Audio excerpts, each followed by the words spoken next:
ये देखिए आप सभी के बीच में आ गया ढोली कैमरामैन फोकस कीजिए, कैमरामैन फोकस। अरे यार ये सब क्या हो रहा है। जो power star super star Bhojpuri का जो होकर और इस तरह के बातें बोलते हैं कि ढोड़ी स्टार इधर आइए, इस तरह से गंदा भाषा का प्रयोग करते हैं, अश्लील भाषा को प्रयोग करते हैं और अपने आप को कहते हैं मैं पावर स्टार हूँ, सुपर स्टार हूँ, जो मैं लकीर खींच देता हूँ उसी पे रेंगता है पूरा भोजपुरी। इस तरह से बातें बोलते हैं। तहाँ इनको अभी तक किसी को इज्जत देने नहीं आता है, किसी को सम्मान करने नहीं आता है। देखिए आपको फिर से एक बार वीडियो को दिखाते हैं जो किस तरह से बोले हैं पवन सिंह चंदन चंचल को। देखिए बेटा कह दिए हैं, तो आप लोग सुन लीजिए। है उसको कोई छीन नहीं सकता है बेटा। तो आप लोग सुने हैं किस तरह से बेटा कहे हैं चंदन चंचल को। आप देखिए इनको जोड़ा पारी हो जाते हैं और कहते हैं बेटा।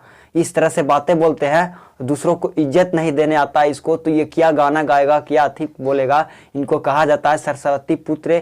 लेकिन आप लोग को मैं दिखाते हैं किस तरह से भाषा का प्रयोग करते हैं, तो आप लोग देखिए। ये देखिए आप सभी के बीच में आ गया ढोली स्टार। तो आप लोग देख लिया है कि किस तरह से भाषा का प्रयोग किए हैं कि ढोड़ी स्टार इधर आइए। तो आई होप आप लोग का ये वीडियो कैसा लगा है। अगर वीडियो अच्छा लगा है तो वीडियो को लाइक करिए, चैनल को सब्सक्राइब करिए, ताकि इस तरह की जानकारी आपके पास हमेशा आते रहे। तब तक के लिए मिलते हैं नेक्स्ट वीडियो में।